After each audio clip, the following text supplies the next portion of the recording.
Buenas noches, mi nombre es Miguel Ángel Tamayo Calderón, perteneciente del grupo 15 de Ingeniería de Sistemas.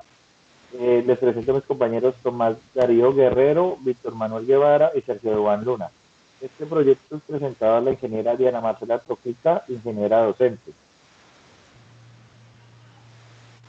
Nuestra base de datos, empezamos por explicar qué es la base de datos.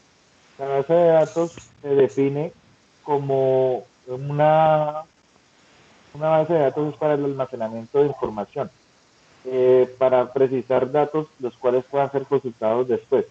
La información de la base de datos que nosotros estamos creando, el cliente nos solicitó que la base de datos fuera para poder validar la información de empleados, clientes, vehículos, entre otros, y poder validar la información y el estado de los mismos. La información de la base de datos planteada es el gestor de base de datos de MySQL. La codificación que utilizamos es UTF-8, un formato de codificación de caracteres Unicode e ISO 10646 que utiliza símbolos de longitud variable. Para el manejo y la administración de las bases de datos contemplamos tres usuarios: administrador, usuario y cliente. Sí, ya, listo. En el diagrama que estamos evidenciando en el momento, visualizamos las 11 tablas sin contar la tabla de auditoría, que es una tabla temporal. Todas las tablas van a tener una llave primaria que va a ser tipo IN, autoincremental, y estas pues también para la interconexión de cada una de las tablas, para todas las operaciones que se necesitan, va a ser por medio de una foreign key. Estas llaves foráneas van a traer el ID principal de la tabla que deseemos alojar la información.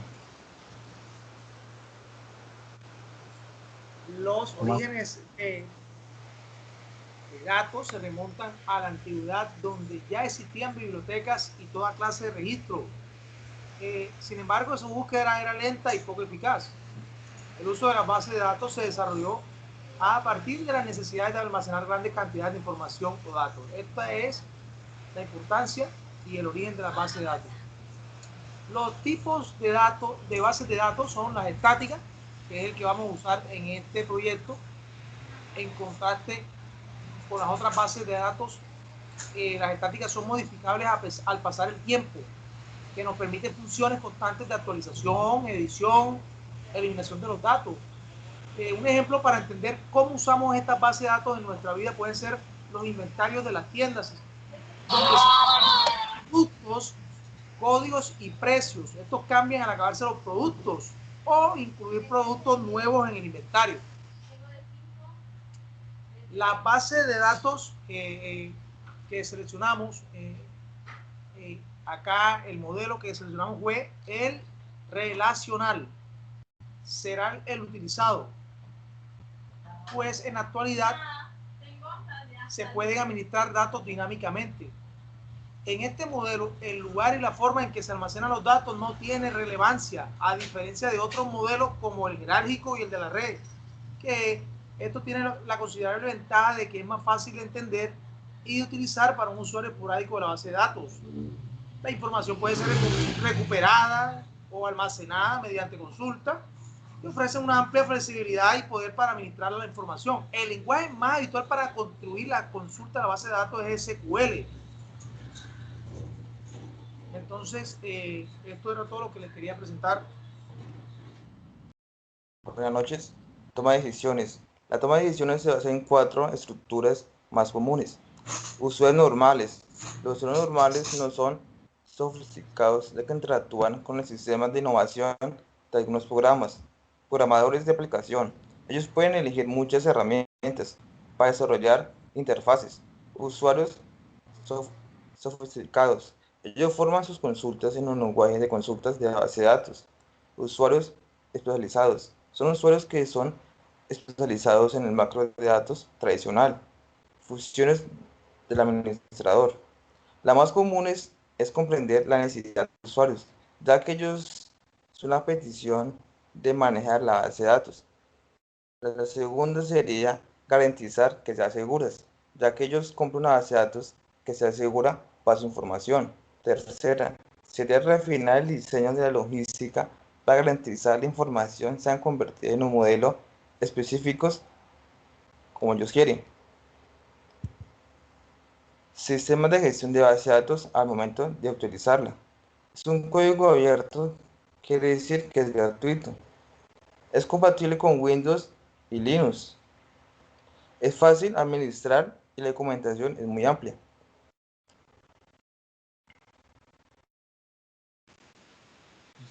Continuamos con el tema de jerarquía de objetos. Para esta base de datos se contempló para los conceptos de encapsulamiento, herencia y abstracción de los elementos, pues de una forma de que no tuviéramos redundancia de datos, y si hubiera redundancia de datos que se pudiera controlar de manera eficaz. Para la seguridad de la base de datos, pues montamos montamos la base de datos en un servidor de PHP-MyAdmin bajo el lenguaje MySQL. Esto pues este gestor de base de datos nos permite pues tanto proveer privilegios a ciertos usuarios, como lo vamos a mostrar aquí en pantalla. Puede ser un usuario administrador, un operador o un usuario de reportes. Cada de estos usuarios tienen unos privilegios. El administrador obviamente va a tener permisos de tipo global, van a tener privilegios sobre toda la base de datos y va a tener privilegios sobre solo una base de datos, que va a ser la de trabajo _kun, bajo ese esquema. El operador pues va a tener pues ciertas funciones restringidas sobre el mismo esquema, y pues para reportes solo se le habilitó el comando cell. Cada uno de estos solo tienen disponibilidad aquí al momento de que se puedan conectar. El de reportes tiene que ser de manera local. El administrador y operador puede venir de cualquier origen o de cualquier IP. Bueno, esto para el tema de privilegios y seguridad sobre la base de datos. Ya en el tema de auditoría se estaba manejando existen tres tipos que contemplamos en este proyecto. Auditoría manual. Esta forma implica de hacer todo de manera manual mediante consultas, reportes y de investigación sobre la base de datos. La otra forma que esta se aplicó, esto es mediante desencadenadores o disparadores o mediante triggers. Esta pues se maneja mediante dos disparadores que se crearon pues acá. Entonces pues estos disparadores están según las acciones que se vayan a tomar. Se va a hacer un insert sobre una tabla, un update, un delete. Entonces para los inserts se va a tomar los campos de que sea el campo nuevo, que lo guarde, y pues que me guarde la fecha y la hora de donde se está ejecutando la consulta en el servidor de la base de datos. Y pues para el delete, pues que nos guarde tanto los datos que estaban nuevos como los datos antiguos. Con eso dejamos un registro de lo que se está eliminando, y poder, si se llega a perder algún dato, poder replicar de manera exitosa sin pérdida de datos, y poder generar alguna afectación a nivel del sistema de la base de datos. También introducimos, ya que PHP-MyAdmin nos genera una herramienta que es de seguimiento. Esta herramienta que nos genera una especie de un log sobre una tabla temporal, que nos va generando versiones e informes de seguimiento para cada una de las tablas que uno crea conveniente e importante. Por lo menos pues para la tabla ciudad nos va guardando todas las sentencias que sea un alter table, un nuevo renombramiento, crear, eliminar, un insert, un update, un delete o un truncate sobre la tabla. Y pues esta nos va a guardar la fecha exacta, qué usuario lo realizó y la sentencia de definición de base de datos. Entonces que nos va a mostrar toda la sentencia que se ejecutó, bien puede ser con sus errores o sin errores sobre la base de datos. En conclusión, pues sobre este proyecto intentamos introducir todo lo explicado sobre clase, implementando pues la auditoría, tanto la que el DBA en su momento puede realizar de forma manual, como la forma más fácil, que es la que nos proporciona el motor de base de datos o el gestor de base de datos en su momento. Entonces, no siendo más, muchas gracias por la atención prestada, y que esperamos que el trabajo sea de su agrado.